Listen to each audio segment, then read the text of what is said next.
There exists a very thin line between the poor and the rich, or simply between being poor and being rich. And here are the three notable differences you can learn from them. Do not kill the messenger.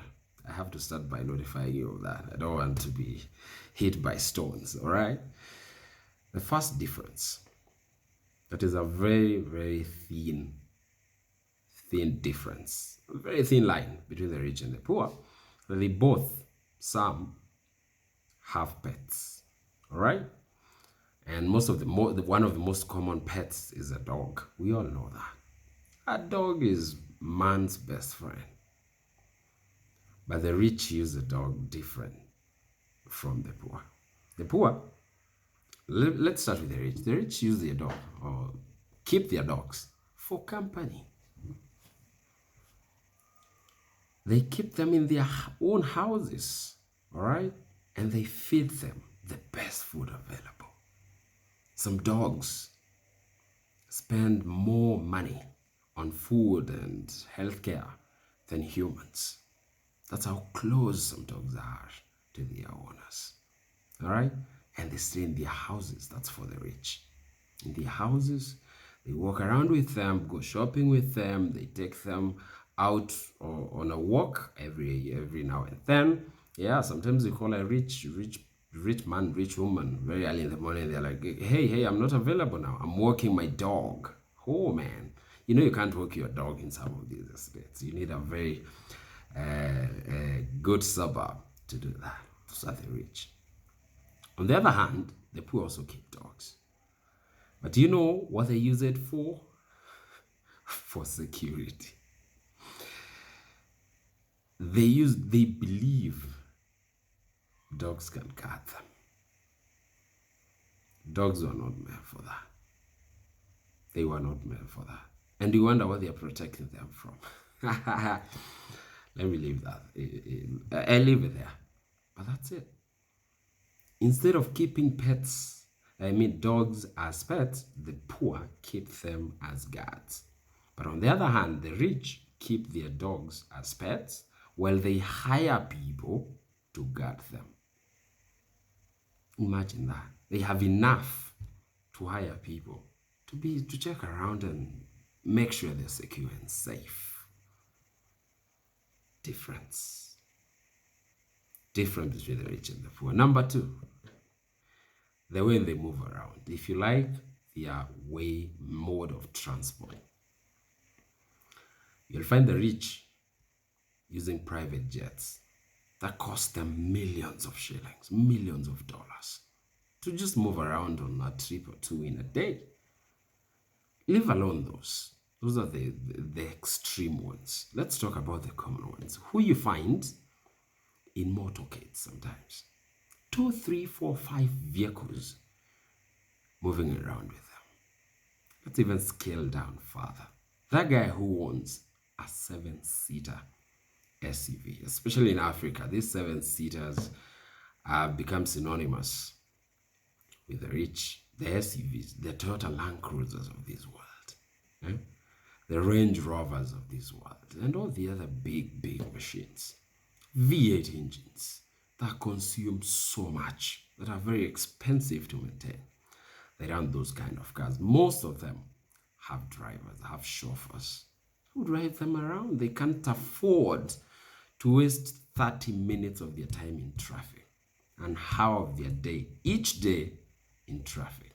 They hire someone to do that for them, and they can sit back left and transact some business while on the move. Most of the time, most of the seats are unoccupied, and they don't worry about it. They're willing to pay the price to do that. On the other hand, the broke ones, you find them in what we call here in Kenya matatus, or if you like, the vans. They're simply vans. They are built to carry luggage, to carry materials, to carry stuff. The vans. Then you have the lorries, the buses. The so-called buses are normally meant to be lorries. to carry to move around what farm produce, goods and all that. That's what they are. Go check. The most common matatus here, the 33-seaters. If you go to Isuzu, they'll sell you the chassis as a lorry. Then you have to, work with the rest of the guys to make them buses. And so is the rest. That's why they're very uncomfortable. So you find the rest of us in there, 30 of us, and we cannot leave the bus station with an empty seat. They have to be all filled. That's what broke people are. The thinking is totally different. Sometimes even find us trying to create some extra space, in a 14-seater matatu, but then you realize there's some space that is unoccupied. You want to fill it, and you can have 2 or 3 other people sit there and pay the same price. That's the difference. It's the thinking. The rich know they would be saving a lot of money not using their vehicles to work. And sometimes you find 2 or 3 of them using different vehicles to go to the same place of work from the same home. Why? They want to spread the risk. Something can happen to one of them. One of the vehicles, at least, the rest of the family will be intact. That's how those guys think. They're different. And there's a lot you can learn from that. I'm not saying you should avoid using the matatus. They are awesome, especially the matatus in Nairobi. But learn from it. Do not be too comfortable there. Do not. Just because you can pay fare for the newest matatu in your route, that doesn't mean you should settle. No. Come out and start thinking bigger. Get out of your comfort zone. Finally, houses. The rich live just like the poor or the broke people do. And sometimes being broke is not wrong. Don't take me. Don't get it wrong from me. If you are a student, we don't expect you to have money. You're a student. You're starting life.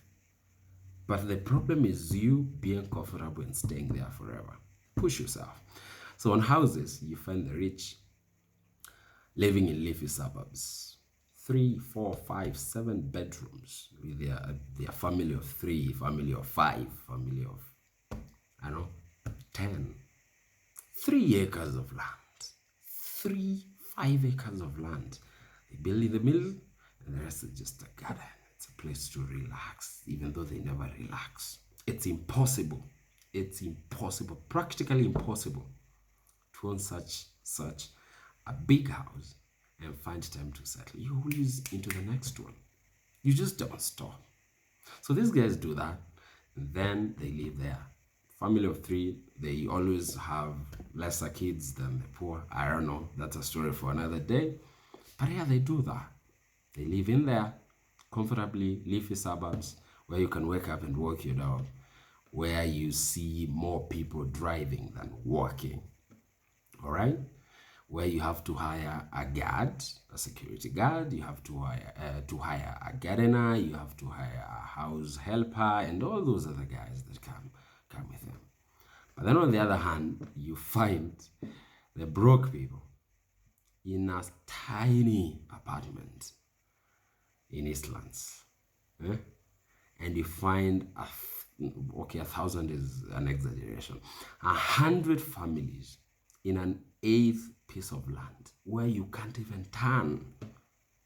You know what I'm talking about. If you do not, visit Pipeline Estate in Nairobi.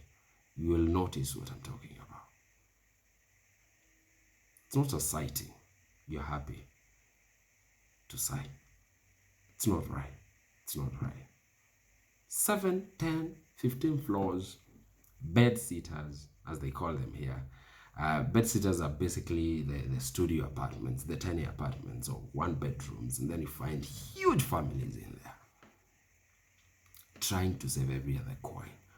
But the other guy on the other end of the city, the other side of the city, is spending almost 10 times, some of them 500. Do you know, when it comes to houses, Some of these guys do not own them. So you find someone paying up to 500,000 shillings on rent per month. Per month, guys.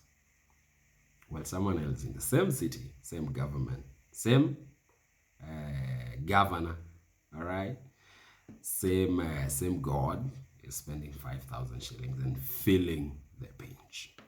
So before you complain next, think about those guys on the other side of the city and think of how you can change your mindset, start thinking bigger, do more, create more value, earn more, and enjoy the life. So the three things were the pets. Use your pet for the right thing, not security, for companion. Cars. Those cars were meant for people. Those SUVs, those personal cars, those are the cars meant to move people around. Not the vans, not the lorries. And finally, houses. Think of how you can occupy an entire acre piece of land, man. It's possible. 3 acres in a leafy suburb. Not trying to fix yourself. Somewhere in an apartment that is the size of someone's bathroom. Think higher, think bigger, and you'll thank me later. Thank you so much for watching this video. Nothing personal, just a video to challenge you, to start your day right, and to get you thinking about the things that are possible to you. Thank you so much. See you in the next one. If you like this video, give me some thumbs up so I can create more than this. If you don't like it, I'm sorry, but I just had to tell you the truth. Goodbye for now.